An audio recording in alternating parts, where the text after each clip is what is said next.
ಆಗ ದುರ್ಯೋಧನ ಹೇಳ್ತಾನೆ, ನನಗೆ ನೀವು ಯುಧಿಷ್ಠಿರನನ್ನು ಬಂಧಿಸಿ ಕೊಡಬೇಕು ಅಂತ ಕೇಳ್ತಾರೆ. ಹಾಗಾಗಿ 5 ಜನರನ್ನು ಸಂಹಾರ ಮಾಡೋದಕ್ಕೆ ಸಾಧ್ಯ ಇಲ್ಲ, ಅವರಲ್ಲಿ ಒಬ್ಬ ಉಳಿದ್ರು ನಾವು ಉಳ್ಕೊಳ್ಳಲ್ಲ. ಶಕುನಿಗೂ ಮಾಸ್ಟರ್ ಅಂತ ಕರೆಸಿಕೊಳ್ಳುವಷ್ಟು ಕುತಂತ್ರ ಮಾಡುವನು ದುರ್ಯೋಧನ. ಮತ್ತು ಬಹಳ ಬಹಳ ಮುಖ್ಯವಾಗಿ ಅಭಿಮನ್ಯುವನ್ನು ಕೊಂದವರು ಯಾರು? ದೇವದರ್ಶನಗಳಾಗತ್ತೆ, ಅನುಗ್ರಹಗಳಾಗತ್ತೆ ಅಂತ ಯೋಗಶಾಸ್ತ್ರಗಳು ಏನು ಹೇಳ್ತಾವೋ. ಅಂದರೆ ಒಂದು ಹೆಣ್ಣಿನ ಬಟ್ಟೆಗೆ ಕೈ ಹಚ್ಚಿದ್ದಕ್ಕಾಗಿಯೇ ಅದು ನಡೀತು ಅಂತ ಅನ್ನೋದನ್ನು ಒಪ್ಪಿಕೊಳ್ಬೇಕು. ಅಂದರೆ ಈಗ ಸತ್ಯವತಿ ಇರಲಿ, ಕುಂತಿ ಇರಲಿ, ಗಾಂಧಾರಿ ಇರಲಿ, ದ್ರೌಪದಿ ಇರಲಿ, 4 ಜನ ಅತ್ಯಂತ ಶ್ರೇಷ್ಠ ಸ್ತ್ರೀಯರು.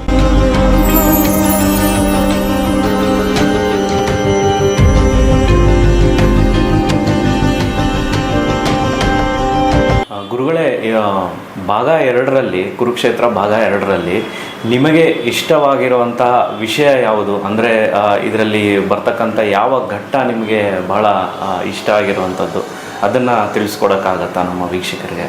2ನೇ ಭಾಗದಲ್ಲಿ 3-4 ಘಟನೆಗಳನ್ನು ಉದಾಹರಿಸಬಹುದು. ಬಹಳ ವಿಚಿತ್ರ ಅಥವಾ ಅಪರೂಪದ್ದು ಅಂತ ಅನ್ನಿಸುವ ಘಟ್ಟಗಳದು.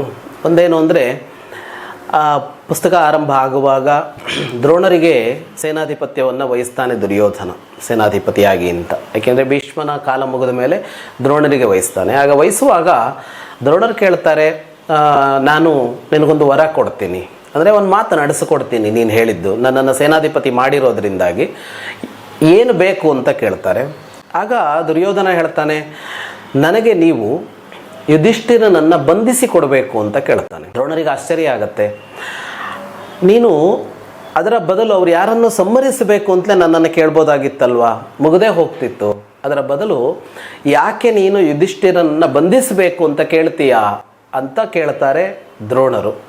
ಈ ಪ್ರಶ್ನೆ ನಮಗೂ ಹೀಗ್ಯಾಕೆ ಕೇಳ್ದ ದುರ್ಯೋಧನ ಅನ್ನುವಂತೆ ಮಾಡುತ್ತೆ. ಯಾಕೆಂದರೆ ಯುದ್ಧದಲ್ಲಿ ಅದು ಬಂಧಿಸಬೇಕು ಅನ್ನೋ ಯುದ್ಧ ಅಲ್ಲ, ಸಂಹರಿಸಬೇಕು ಅಂತಲೇ ಯುದ್ಧ ಹೊರಟಿರೋದು. ಅದಕ್ಕೆ ದುರ್ಯೋಧನ ಉತ್ತರ ಕೊಡ್ತಾನೆ, ಇಲ್ಲ, 5 ಜನ ಪಾಂಡವರನ್ನು ಸಂಹಾರ ಮಾಡೋದಕ್ಕೆ ಯಾರಿಂದಲೂ ಸಾಧ್ಯವೇ ಇಲ್ಲ. ನಾವು ಒಬ್ಬರನ್ನು ಕೊಲ್ಬೋದು, 2 ಕೊಲ್ಬೋದು, 3 ಜನರನ್ನು ಕೊಲ್ಬೋದು, 4 ಜನರನ್ನು ಕೊಲ್ಬೋದು. ಅವರಲ್ಲಿ ಒಬ್ಬ ಉಳಿದರೂ ಕೂಡ ಅವನು ನಮ್ಮನ್ನು ಉಳಿಸೋಲ್ಲ. ಹಾಗಾಗಿ 5 ಜನರನ್ನು ಸಂಹಾರ ಮಾಡೋದಕ್ಕೆ ಸಾಧ್ಯ ಇಲ್ಲ, ಅವರಲ್ಲಿ ಒಬ್ಬ ಉಳಿದ್ರು ನಾವು ಉಳ್ಕೊಳ್ಳೋಲ್ಲ. ಅದರಲ್ಲಿ ನಿನಗೇನು ಅನುಕೂಲ ಇದೆ? ಹಾಗಿದ್ರೆ ಯುಧಿಷ್ಠಿರನನ್ನು ಬಂಧಿಸಿದ್ರಿಂದ ಅಂತ ಕೇಳಿದರೆ ಅದಕ್ಕೆ ಹೇಳ್ತಾನೆ, ನೀವು ಯುಧಿಷ್ಠಿರನನ್ನು ಬಂಧಿಸಿಕೊಡಿ, ನಾನು ಮತ್ತೆ ಅವನ ಜೊತೆಗೆ ಜೂಜಾಡ್ತೀನಿ. ಯಾಕೆಂದರೆ ದ್ಯೂತಕ್ಕೆ ಕರೆದ್ರೆ ಯುಧಿಷ್ಠಿರ ಬಂದೇ ಬರ್ತಾನೆ. ಯಾಕೆಂದರೆ ಅವನ ಪ್ರತಿಜ್ಞೆ ಇದೆ, ದ್ಯೂತಕ್ಕೆ ಕರೆದ್ರೆ ನಾನು ಹೋಗೇ ಹೋಗ್ತೀನಿ ಅಂತ. ಅವನು ಪ್ರತಿಜ್ಞೆಯನ್ನು ಮೀರೋದಿಲ್ಲ. ದ್ಯೂತ ಆಡಿ ನಾನು ಮತ್ತೆ ಅವನನ್ನು ಕಾಡಿಗೆ ಕಳಿಸ್ತೀನಿ. ಇದಕ್ಕಿಂತ ಅದು ಬಹಳ ಸುಲಭ ಅಂತ ಹೇಳ್ತಾನೆ ದುರ್ಯೋಧನ. ಅಂದರೆ 10 ದಿನದ ಯುದ್ಧ ಮುಗಿದ ಮೇಲೆ 11ನೇ ದಿನದ ಯುದ್ಧದ ಹೊತ್ತಿನಲ್ಲಿ ಮುಂಚೂಣಿಯಲ್ಲಿ ಯಾರು ಯುದ್ಧಕ್ಕೆ ಕಾರಣನಾಗಿದ್ದಾನೋ ಅಂಥ ದುರ್ಯೋಧನ ಹೇಳೋ ಮಾತೇನು ಅಂತ ಅಂದರೆ, ಮತ್ತೆ ಅವನು ದ್ಯೂತದ ಕಡೆ ತಿರುಗುತ್ತಾನೆ. ಅತ್ಯಂತ ಕುತಂತ್ರಿ ದುರ್ಯೋಧನ. ಮಹಾಭಾರತದಲ್ಲಿ ನಾವು ಕುತಂತ್ರಿಯನ್ನು ಶಕುನಿ ಅಂತ ನೋಡ್ತೀವಿ, ಶಕುನಿ ಅಲ್ಲ. ಶಕುನಿಗೂ ಮಾಸ್ಟರ್ ಅಂತ ಕರೆಸಿಕೊಳ್ಳುವಷ್ಟು ಕುತಂತ್ರ ಮಾಡುವನು ದುರ್ಯೋಧನ. ಅವನ ತಲೆ ಹೇಗೆ ಓಡುತ್ತೆ ಅಂದರೆ, ನಾನು ಗೆಲ್ಲಬೇಕು ಅನ್ನೋಲ್ಲಿ ಮಾತ್ರ, ನನಗಿಷ್ಟು ಜಾಗ ಬೇಕು, ಭೂಮಿ ಅಷ್ಟು ನಂದೇ ಆಗಬೇಕು ಅನ್ನೋದು ಹೊರತುಪಡಿಸಿ ಅವನ ತಲೆಯಲ್ಲಿ ಏನೂ ಇಲ್ಲ. ಅದಕ್ಕಾಗಿ ಅವನು ಏನು ಬೇಕಿದ್ರೂ ಮಾಡ್ತಾನೆ. ಮಾನ, ಅಪಮಾನ, ಸೋಲು, ಗೆಲುವು ಅವನಿಗೇನೂ ಸಂಬಂಧ ಇಲ್ಲ.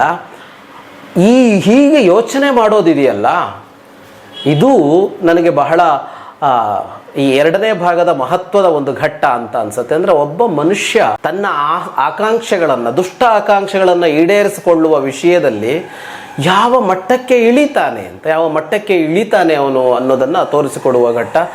ನನಗನ್ಸೋದು ಈ ಘಟ್ಟದ ವಿವರಣೆ ನಾನು ಹೇಳಿದಕ್ಕಿಂತ ವಿವರವಾಗಿದೆ ಅಲ್ಲಿ. ಇದೊಂದು ಪ್ರಮುಖವಾದ ಘಟ್ಟ. ಇನ್ನೊಂದು ಅಭಿಮನ್ಯು ಚಕ್ರವ್ಯೂಹ ಅಂತ ಏನಿದೆ, ಅದು ಪ್ರಸಿದ್ಧವಾದದ್ದು. ಚಕ್ರವ್ಯೂಹದ ಕತೆ ಒಂದು ಮಟ್ಟಿಗೆ ಎಲ್ಲರಿಗೂ ಗೊತ್ತಿದ್ರು, ನಿಜವಾಗಿ ಚಕ್ರವ್ಯೂಹ ಹೇಗೆ ನಡೀತು ಅನ್ನೋದು ಹೊರಗಡೆ ಅಷ್ಟೊಂದು ಗೊತ್ತಿಲ್ಲ. ತಪ್ಪಾಗಿ ಇದೆ ಎಷ್ಟೋ ಅಂಶಗಳು. ನಿಜವಾಗಿ ನಡೆದದ್ದು ಹೇಗೆ, ಮತ್ತು ಬಹಳ ಬಹಳ ಮುಖ್ಯವಾಗಿ ಅಭಿಮನ್ಯುವನ್ನು ಕೊಂದವರು ಯಾರು ಅಂತ. ಅಭಿಮನ್ಯು ಪ್ರಾಣಾರ್ಪಣೆ ಮಾಡದನಲ್ಲ, ಅವನ ಉಸಿರು ನಿಲ್ತಲ್ಲ, ಅದು ಯಾರಿಂದಾಯಿತು ಅನ್ನೋದು ಹೊರಗಡೆ ಪ್ರಚಲಿತವಾಗಿಯೇ ಇಲ್ಲ. ಆ ಭಾಗ ಇದರಲ್ಲಿ ಸಿಗತ್ತೆ. ಹಾಗಾಗಿ ಅದೊಂದು ಇದರ ಪ್ರಮುಖ ಘಟ್ಟ. ಮತ್ತು 3ನೇಯದ್ದು, ಇದರಲ್ಲೊಂದು ಕನಸಿನ ಕಥೆ ಬರುತ್ತೆ. ಒಂದು ಕನಸು ಬರುತ್ತೆ, ಯಾವುದು ಅನ್ನೋದನ್ನು ನಾನು ಬಿಟ್ಕೊಡೋದಿಲ್ಲ. ಒಂದು ಕನಸು ಬರುತ್ತೆ. ಅದಂತೂ ಬಹಳ ಅಪರೂಪದ ಒಂದು ಘಟನೆ ಅದು. ಅದು ಹೊರಗಡೆಯಿಂದ ನೋಡೋದಕ್ಕೆ ಒಂದು ಕನಸು ಅಂತ ಅನ್ನಿಸತ್ತೆ. ಆದರೆ ಭಾರತದ ಯೋಗ ಪರಂಪರೆಯನ್ನು ಗಮನಿಸಿದಾಗ, ಒಂದು ಅಂತರ್ಯಾತ್ರೆಯನ್ನು ಮಾಡಿದಾಗ ದೇವದರ್ಶನಗಳಾಗತ್ತೆ, ಅನುಗ್ರಹಗಳಾಗತ್ತೆ ಅಂತ ಯೋಗಶಾಸ್ತ್ರಗಳು ಏನು ಹೇಳ್ತಾವೋ ಅದನ್ನು ತೋರಿಸಿಕೊಡುವಂಥ ಒಂದು ಕನಸಿನ ಘಟ್ಟ ನಡೆಯುತ್ತೆ. ಅದು ಕೂಡ ಈ ಭಾಗದ ಪ್ರಮುಖ ಘಟನೆ. ಅದು ಯಾವುದು ಅಂತ ಕೂಡ ಪುಸ್ತಕದಲ್ಲೇ ನೋಡ್ಬೋದು. ಗುರುಗಳೇ, ಬಹಳ ಒಂದು ವಿಸ್ತಾರವಾಗಿ ಕುರುಕ್ಷೇತ್ರದ ಬಗ್ಗೆ ಒಂದು ಸಂಕ್ಷಿಪ್ತವಾಗಿ ನಮಗೆ ವೀಕ್ಷಕರಿಗೆ ತಿಳಿಸ್ಕೊಡ್ತಾ ಇದ್ದೀರಾ ಗುರುಗಳೇ. ನನ್ನ ಮುಂದಿನ ಪ್ರಶ್ನೆ ಏನು ಅಂದರೆ, ಇವಾಗ ಜನಸಾಮಾನ್ಯರು ಎಲ್ಲರೂ ಅಂದರೆ ಹೇಳುವಂಥ ಮಾತು ಅಂತ ಹೇಳ್ಬೋದು ಇದು. ಅಂದರೆ ಒಂದು ಕುರುಕ್ಷೇತ್ರ ಶುರುವಾಗಿದ್ದು ಒಂದು ಸ್ತ್ರೀಯಿಂದ ಅಂತ ಹೇಳ್ತಾರೆ. ಸೊ ಇದು ಎಷ್ಟರ ಮಟ್ಟಿಗೆ ಇದು ನಾವು ಒಪ್ಕೊಳ್ಬೋದು? ಸೊ ಯಾವುದರ ಮೂಲಕವಾಗಿ ಈ ಕುರುಕ್ಷೇತ್ರ ಯುದ್ಧ ಪ್ರಾರಂಭವಾಯಿತು? ಸೊ ಅದ್ರ ಬಗ್ಗೆ ತಿಳಿಸ್ಕೊಡ್ತೀರಾ? ಕುರುಕ್ಷೇತ್ರ ಸ್ತ್ರೀಯಿಂದಾಗಿ ಆಯಿತು ಅನ್ನೋದನ್ನು ಒಪ್ಪಿಕೊಳ್ಳೋದಕ್ಕೆ ಸಾಧ್ಯ ಆಗೋದಿಲ್ಲ. ಆದರೆ ಕುರುಕ್ಷೇತ್ರ ಯುದ್ಧ ನಡೆಯೋದಕ್ಕೆ ಸ್ತ್ರೀ ನಿಮಿತ್ತ ಆದಳು ಅನ್ನೋದನ್ನು ಒಪ್ಪಿಕೊಳ್ಬೋದು. ಅಂದರೆ ನಮ್ಮಲ್ಲಿ ಯಾವುದಾದ್ರೂ ಒಂದು ಕೆಲಸ ಆಗಬೇಕಿದ್ರೆ ಕಾರಣ ಬೇರೆ, ನಿಮಿತ್ತ ಬೇರೆ. ನಿಮಿತ್ತ ಕಾರಣ ಬೇರೆ, ಮೂಲ ಕಾರಣ ಬೇರೆ ಅಂತ ಇರುತ್ತೆ. ಸ್ತ್ರೀ ನಿಮಿತ್ತ ಆಗುತ್ತಾ ಬರ್ತಾಳೆ ಇಲ್ಲಿ, ಆದರೆ ಕಾರಣ ಆಗೋದಿಲ್ಲ ಅವಳು. ಕಾರಣ ಯಾರು ಅಂತ ಅಂದರೆ ಇಲ್ಲಿ ದುರ್ಯೋಧನನೇ ಕಾರಣ.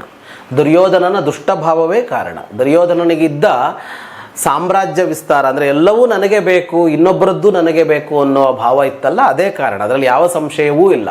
ಆದರೆ ಜನ ಏನು ಅಂದ್ಕೊಂಡಿದ್ದಾರೆ, ಇದು ದ್ರೌಪದಿಯ ಕಾರಣದಿಂದ ಆಯಿತು ಅಂತ ಮಾತಾಡ್ತಾರೆ. ಯಾಕೆ ಅಂದರೆ ರಾಜಸೂಯ ಯಾಗದ ಹೊತ್ತಿನಲ್ಲಿ ದುರ್ಯೋಧನ ನೀರನ್ನು ನೆಲ ಅಂತಲೂ, ನೆಲವನ್ನು ನೀರು ಅಂತಲೂ, ಗೋಡೆಯನ್ನು ಬಾಗಿಲು ಅಂತಲೂ, ಬಾಗಿಲನ್ನು ಗೋಡೆ ಅಂತಲೂ ಭ್ರಮಿಸಿ ಬಿದ್ದು ಎದ್ದು ತಲೆ ಹೊಡೆದುಕೊಂಡು ಎಲ್ಲ ಮಾಡ್ಕೊಳ್ತಾನಲ್ಲ, ಆಗ ದ್ರೌಪದಿ ನಕ್ಕಳು ಅಂತ ಇದೆ ಅನ್ನುವ ಕಾರಣಕ್ಕಾಗಿ ಹೀಗೆ ಉಲ್ಲೇಖಗಳು ಕೆಲವು ಪುರಾಣಗಳಲ್ಲಿ ಬಂದಿವೆ. ಅದನ್ನು ಇಟ್ಟುಕೊಂಡು ದ್ರೌಪದಿ ನಕ್ಕಿದ್ದಕ್ಕಾಗಿ ದುರ್ಯೋಧನನಿಗೆ ಅವಮಾನ ಆಯಿತು, ಆ ಅವಮಾನಕ್ಕಾಗಿ ಮುಂದಿನೆಲ್ಲ ಘಟನೆಗಳಾದವು ಅಂತ ಅಂದುಕೊಂಡು ಹೇಳುವಂಥದ್ದು ಇದೆ.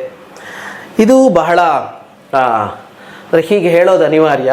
ಏನಂದರೆ ಇದು ಅತ್ಯಂತ ನೆಗೆಟಿವ್ ಆದ ಚಿಂತನೆ, ಬಹಳ ನಕಾರಾತ್ಮಕವಾದ ಯೋಚನೆ ಇದು. ಇದು ಹೇಗಿದೆ ಅಂದರೆ, ನಮ್ಮ ಮನೆಯನ್ನು ಇನ್ಯಾರೋ ಕಬ್ಜಾ ಮಾಡ್ಕೊಳ್ತಾರೆ, ನಾವು ಕೋರ್ಟಿಗೆ ಹೋಗ್ತೀವಿ, ಗಲಾಟೆ ಆಗುತ್ತೆ, ಇನ್ನೊಂದಾಗತ್ತೆ ಅಂತ ಅಂದರೆ, ನೋಡಿ ಅವರು ಗಲಾಟೆ ಮಾಡಿದ್ರು ಅಂತ ಹೇಳಿದಾಗೆ ಇದು. ನಮ್ಮ ಮನೆ ಕಬ್ಜಾ ಮಾಡ್ಕೊಂಡಿದ್ದಾನಲ್ಲ, ಅವನ ವಿಷಯ ಎಲ್ಲೋಯ್ತು ಅಂತ ಒಂದು ಬೇಕು ಅಂತ ಕೋರ್ಟಿಗೆ ನಾವೇ ಹೋಗಿರ್ಬೋದು, ಪೊಲೀಸ್ ಕಂಪ್ಲೇಂಟ್ ನಾವೇ ಕೊಟ್ಟಿರ್ಬೋದು. ಯಾಕೆಂದರೆ ಯಾರೋ ಒಬ್ಬ ಬಂದು ನಮ್ಮ ಮನೆಯನ್ನು ಆಕ್ರಮಿಸ್ಕೊಂಡ್ರೆ ನಾವೇ ಪೊಲೀಸ್ ಕಂಪ್ಲೇಂಟ್ ಕೊಡ್ತೀವಿ, ನಾವೇ ಕೋರ್ಟಿಗೆ ಹೋಗ್ತೀವಿ. ನೋಡಿ ಅವನೇನಾದ್ರು ಮಾಡಿದಾನ, ಅವನೇನಾದ್ರು ಪೊಲೀಸರು ಕರೆದಿದ್ದಾನ, ಅವನೇನಾದ್ರು ಕೋರ್ಟಿಗೆ ಹೋಗಿದ್ದಾನ, ಎಲ್ಲ ಇವರೇ ನೋಡಿ ಹೋಗಿದ್ದು ಅಂತ ಹೇಳೋದಿದೆಯಲ್ಲ, ಬಹಳ ಕೆಟ್ಟ ಯೋಚನೆಯ ಧಾಟಿ ಇದು. ಬಹಳ ಕೆಟ್ಟ ಯೋಚನೆಯ ಧಾಟಿ ಇದೇ ನಡೆಯೋದು ಅಲ್ಲಿ ನಡೆದಿದ್ದು. ಈಗ ದ್ರೌಪದಿಯ ಮೇಲೆ ಆಕ್ಷೇಪ ಹಾಕೋರು ಮಾಡ್ತಾ ಇರೋದು ಇದನ್ನು. ವಾಸ್ತವವಾಗಿ ಮಹಾಭಾರತ ಹೇಳುವಂತೆ ದುರ್ಯೋಧನ ಎದ್ನೋ ಬಿದ್ನೋ ಅಂತ ಆಗುವಾಗ ಮಹಾಭಾರತದ ಮೂಲವನ್ನೇ ಇಟ್ಕೊಂಡು ಮಾತನಾಡೋದಾದರೆ ಅಲ್ಲಿ ದ್ರೌಪದಿ ಇರಲೂ ಇಲ್ಲ, ದ್ರೌಪದಿ ನಗಲೂ ಇಲ್ಲ, ಅದೆರಡೂ ನಡೀಲಿಲ್ಲ ಅಲ್ಲಿ. ಹಾಗಾಗಿ ನಡೆದಿದ್ದು ಈ ಕಾರಣಕ್ಕೆ ದುರ್ಯೋಧನ. ಆದರೆ ಸ್ತ್ರೀ ನಿಮಿತ್ತ ಅಂತ ಅನ್ನೋ ಅಂಶ ಇದೆಯಲ್ಲ, ಅದನ್ನು ಒಪ್ಪಿಕೊಳ್ಳಬೇಕಾಗತ್ತೆ. ಯಾಕೆ ಅಂತ ಅಂದರೆ, ದ್ರೌಪದಿಯ ವಸ್ತ್ರಾಪಹರಣದ ಒಂದು ಪ್ರಯತ್ನ ನಡೀತಲ್ಲ, ಆ ಕಾರಣಕ್ಕಾಗಿಯೇ ಇದು ಯುದ್ಧಕ್ಕೆ ತಳ್ಳಿತು.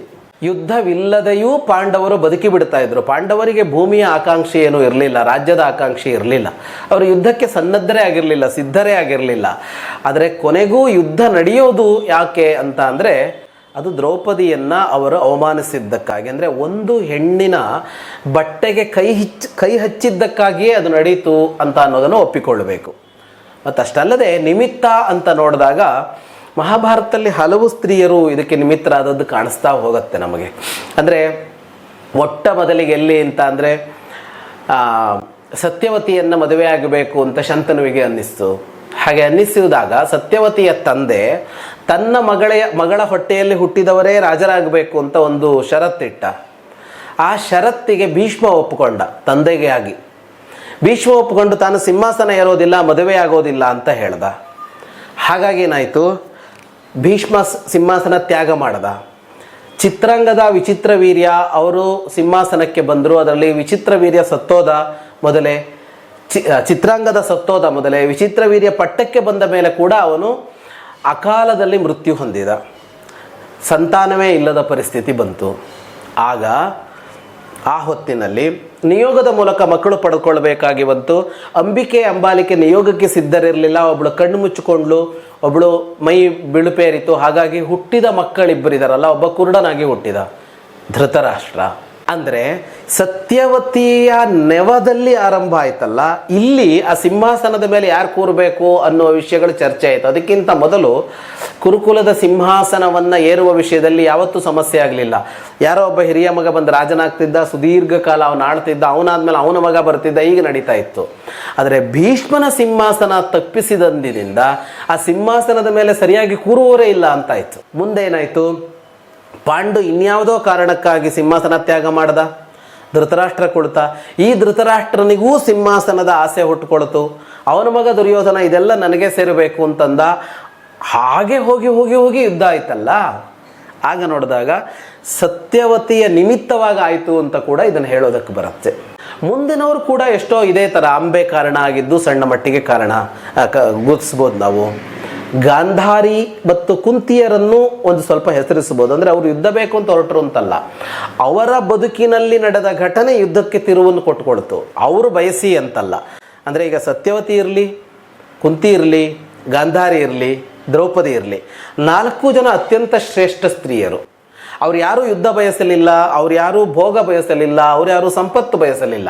ಆದರೆ ಅವರ ಕಾರಣಕ್ಕಾಗಿ ನಡೆದ ಘಟನೆಗಳಿವೆಯಲ್ಲ, ಅವು ಒಂದೊಂದೇ ಹೆಜ್ಜೆ ಯುದ್ಧದತ್ತ ಇದನ್ನು ತೆಗೆದುಕೊಂಡು ಹೋದವು. ಹಾಗೆ ನೋಡಿದಾಗ ಸತ್ಯವತಿಯ ನಿಮಿತ್ತವಾಗಿ ಆರಂಭವಾದದ್ದು ದ್ರೌಪದಿಯ ನಿಮಿತ್ತವಾಗಿ ಬಂದು ನಿಂತು ಯುದ್ಧ ಆಯಿತು ಅಂತ ಹೇಳೋದಕ್ಕೆ ಕಾರಣಗಳು ಸಿಗತ್ತೆ ಅಲ್ಲಿ.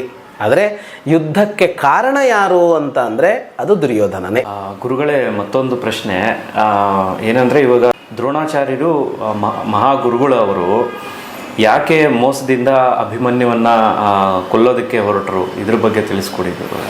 2ನೇ ಪುಸ್ತಕದ ಪ್ರಮುಖ ಘಟ್ಟ ಅದು, ಅಭಿಮನ್ಯುವಿನ ಮರಣ ಅಂತ ಅನ್ನೋದು. ಅವನನ್ನು ಸಾವಿನತ್ತ ದೂಡುವಲ್ಲಿ ಅಲ್ಲಿ ಕುತಂತ್ರವೇ ಹೆಣೆಯಲ್ಪಟ್ಟಿತು. ಆ ಕುತಂತ್ರವನ್ನು ಸೂಚಿಸಿದ್ದು ದ್ರೋಣರೇ, ಹೀಗೆ ಮಾಡಿದರೆ ಮಾತ್ರ ಅಂತ. ಹೊರಗಡೆಯಿಂದ ಕಾಣುವ ಕಾರಣ ಏನು ಅಂದರೆ, ಅಭಿಮನ್ಯುವನ್ನು ಅವರು ಅವತ್ತು ಕೊಲ್ಲದೇ ಇದ್ದಿದ್ರೆ ದುರ್ಯೋಧನನ ಪಕ್ಷ ಅವತ್ತೇ ಮುಗಿತಾ ಇತ್ತು ಅನ್ನುವಷ್ಟು ಅಭಿಮನ್ಯು ತನ್ನ ಸಾಮರ್ಥ್ಯವನ್ನು ಪ್ರದರ್ಶಿಸಿದ್ದ. ಹಾಗಾಗಿ ಅವರಿಗೆ ತಾವು ಉಳಿದುಕೊಳ್ಳಬೇಕು ಅಂತಂದರೆ ಅಭಿಮನ್ಯುವಿನ ಕೊಲ್ಲುವ ಅನಿವಾರ್ಯತೆ ಬಂದು ನಿಂತಿತ್ತು. ನೇರ ಮಾರ್ಗದಲ್ಲಿ ಕೊಲ್ಲೋದಕ್ಕಾಗಲಿಲ್ಲ ಅಂತಂದಾಗ ಕುತಂತ್ರವನ್ನು ಆಶ್ರಯಿಸಿದರು. ದುರ್ಯೋಧನ ಕುತಂತ್ರಿ ಆಗಲಿ, ಮತ್ತೊಬ್ಬರು ಕುತಂತ್ರಿ ಆಗಲಿ, ತಿಳಿದ ದ್ರೋಣರೇ ಯಾಕಾದರು ಅಂತ ಅಂದರೆ ಅದಕ್ಕೆ ಅನ್ನದ ಋಣ ಅಂತ ಹೇಳಬೇಕು. ಅನ್ನಕ್ಕೊಂದು ಪರಿಣಾಮ ಇರುತ್ತೆ. ಅವರ ಜೊತೆಗೆ ಇದ್ದ ದ್ರೋಣರಿಗೆ ಬುದ್ಧಿ ಹಾಗೆ ಆಡಿಸ್ತು ಅಂತಲೇ ಹೇಳಬೇಕು. ಯಾಕೆಂದರೆ ಅವರು ಆಯೋಚನೆ ಮಾಡಬಾರ್ದಾಗಿತ್ತು, ಯಾವ ಕಾರಣಕ್ಕೂ ಅವರು ಆಲೋಚನೆ ಮಾಡಬಾರ್ದಾಗಿತ್ತು. ಸೇನಾಧಿಪತಿ ಆಗಿದ್ದರು, ಗೆಲುವು ತಂದು ಕೊಡಬೇಕಾದ ಅನಿವಾರ್ಯತೆ ಅವರಲ್ಲಿತ್ತು. ಮತ್ತು ಎಲ್ಲೋ ಒಂದು ಕಡೆದ ಅಹಂಕಾರಕ್ಕೂ ಚುಚ್ಚಿರಬಹುದು. ದ್ರೋಣರಿಗೂ ಏನೋ ಮಾಡೋಕ್ಕಾಗಲಿಲ್ಲ, ಕೈಕಟ್ಟಿಕೊಂಡು ಕುಳಿತುಕೊಳ್ಳುವ ಪರಿಸ್ಥಿತಿಗೆ ತಂದು ನಿಲ್ಲಿಸಿತ್ತಲ್ಲ. ಇವೆಲ್ಲ ಭಾವಗಳು ಸೇರಿ ದ್ರೋಣರು ತಪ್ಪು ನಿರ್ಣಯವನ್ನು ತೆಗೆದುಕೊಳ್ಳುವಂತೆ ಅವರನ್ನು ತಂದು ನಿಲ್ಲಿಸಿತು. ಮತ್ತು ಅದು ದ್ರೋಣರ ಬದುಕಿಗೆ ಕಪ್ಪು ಚುಕ್ಕಿಯೂ ಆಯಿತು. ಬದುಕಿಡೀ ಬಹಳ ಚೆನ್ನಾಗೇ ಬದುಕಿದವರು ಅವರು. ಒಂದು ಕೆಲವು ದೋಷಗಳನ್ನು ಹೊರತುಪಡಿಸಿದರೆ ದ್ರೋಣರು ಬಹಳ ಆದರ್ಶವೇ. ದ್ರೋಣರೇನು ದುಷ್ಟರಲ್ಲ, ಆದರ್ಶವೇ, ವಿವೇಕಿಗಳು, ಗುರುಸ್ಥಾನೀಯರು, ಗೌರವಾರ್ಹರು, ಪೂಜನೀಯರು. ಆದರೆ ಅವರ ಬದುಕಿನಲ್ಲೂ ಕೆಲವು ತಪ್ಪುಗಳು ಸಂಭವಿಸಿ ಬಿಡ್ತು. ಅದಕ್ಕೆ ಕಾರಣ ಇವೆಲ್ಲ. ಅಂದರೆ ಇಂಥ ಸಣ್ಣ ಕ್ಷುದ್ರ ಭಾವಗಳು ಅವರನ್ನೇ ಕಾಡಿದ್ದಿರ್ಬೋದು. ಮತ್ತು ಯಾರ ಅನ್ನ ತಿನ್ನುತ್ತೇವೋ ಅದು ನಮ್ಮ ಬುದ್ಧಿಯನ್ನು ಬದಲಾಯಿಸತ್ತೆ ಅಂತ ಏನು ನಮ್ಮ ಹಿರಿಯರು ಹೇಳ್ತಾರೆ, ಅದು ಕೂಡ ಕೆಲಸ ಮಾಡಿರಬಹುದು ಅಂತ ನಾವು ಅಂದ್ಕೋಬೇಕಾಗತ್ತೆ. ಗುರುಗಳೇ, ಇಲ್ಲಿ ತನಕ ನಮ್ಮ ಚಾನಲ್ಗೆ ಒಂದು ಸಮಯ ಕೊಟ್ಟು ಹೀಗೆ ಕುರುಕ್ಷೇತ್ರ ಪುಸ್ತಕದ ಬಗ್ಗೆ ಹಲವಾರು ಒಂದು ಮಾಹಿತಿನ ಕೊಟ್ಟಿದ್ದೀರಾ ಗುರುಗಳೇ. ನಮ್ಮ ಚಾನಲ್ನ ಪರವಾಗಿ ತುಂಬು ಹೃದಯದ ಧನ್ಯವಾದಗಳು ಗುರುಗಳೇ. ಬಹಳ ಒಳ್ಳೆ ಕೆಲಸವನ್ನು ನೀವು ಮಾಡ್ತಾ ಇದ್ದೀರಿ. ಯಾಕೆಂದರೆ ಜ್ಞಾನಪ್ರಸಾರ ಅನ್ನುವ ಅಂಶ ಇದೆಯಲ್ಲ, ಅದು ಬಹಳ ಮುಖ್ಯವಾದದ್ದು. ವಿವೇಕ ಹೇಳ್ತಾ ಹೋಗಬೇಕಾಗತ್ತೆ ಸಮಾಜಕ್ಕೆ ಯಾವಾಗಲೂ. ನಮ್ಮ ಪೂರ್ವಜರೆಲ್ಲ ಇದನ್ನೇ ಮಾಡ್ಕೊಂಡ್ಬಂದಿದ್ದಾರೆ. ಮಾನವ ಜನಾಂಗದ ಇತಿಹಾಸ ಅಂತ ನೋಡಿದಾಗ ಆಯಾ ಕಾಲಕ್ಕೆ ಬೇಕಾದ ವಿವೇಕವನ್ನು ತುಂಬುವ ಕೆಲಸವನ್ನು ಆಯಾ ಕಾಲದ ಮಾಧ್ಯಮಗಳ ಮೂಲಕ ಅವರು ಮಾಡ್ಕೊಂಡು ಬಂದಿದ್ದಾರೆ. ಅದನ್ನು ಅವರು ಗ್ರಂಥಗಳ ಮೂಲಕ ಮಾಡಿರ್ಬೋದು, ಕಲೆಗಳ ಮೂಲಕ ಮಾಡಿರ್ಬೋದು, ಶಾಲೆಗಳ ಮೂಲಕ ಮಾಡಿರ್ಬೋದು, ಮಾಡ್ಕೊಂಡು ಬಂದಿದ್ದಾರೆ. ಇವತ್ತು ನಮಗೆ ಸಿಕ್ಕ ಮಾಧ್ಯಮಗಳು ಅಂದರೆ ಅಂದರೆ ಈ ಸೋಷಿಯಲ್ ಮೀಡಿಯಾಗಳೇನಿವೆ ಇವುಗಳು ಸಿಕ್ಕಿವೆ.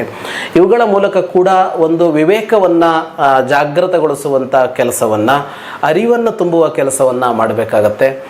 ಏನನ್ನೋ ಮಾಡೋದ್ರ ಬದಲು ಈ ಮಾಧ್ಯಮಗಳನ್ನು ಇಟ್ಕೊಂಡು ಏನನ್ನು ಬೇಕಿದ್ರೂ ಮಾಡ್ಬೋದು. ಆದರೆ ನೀವು ಇಷ್ಟು ಒಳ್ಳೆಯ ಕಾರ್ಯವನ್ನು ಮಾಡ್ತಾ ಇರೋದು ಬಹಳ ಸಂತೋಷದ ವಿಷಯ.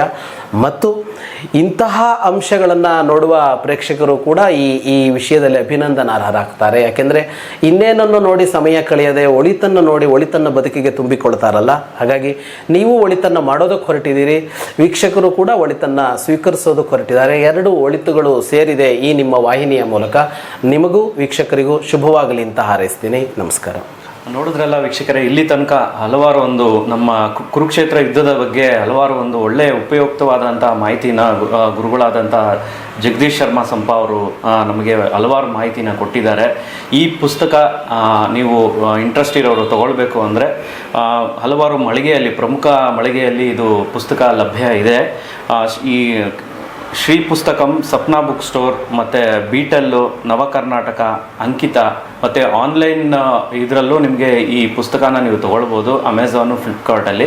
ಈ ಕೆಳಗಡೆ ನಮ್ಮ ವಿಡಿಯೋದಲ್ಲಿ ಕಾಣಿಸುವಂಥ ಒಂದು ಲಿಂಕ್ಗೆ ನೀವು ಹೋದರೆ, ಡಿಸ್ಕ್ರಿಪ್ಷನಲ್ಲಿ ಕೊಟ್ಟಿರ್ತೀವಿ ಲಿಂಕ್ನ, ಆ ಲಿಂಕಿಗೆ ಹೋಗಿ ನೀವು ಅಲ್ಲಿಂದ ನೀವು ಪುಸ್ತಕನ ನೀವು ಖರೀದಿ ಮಾಡ್ಬೋದು.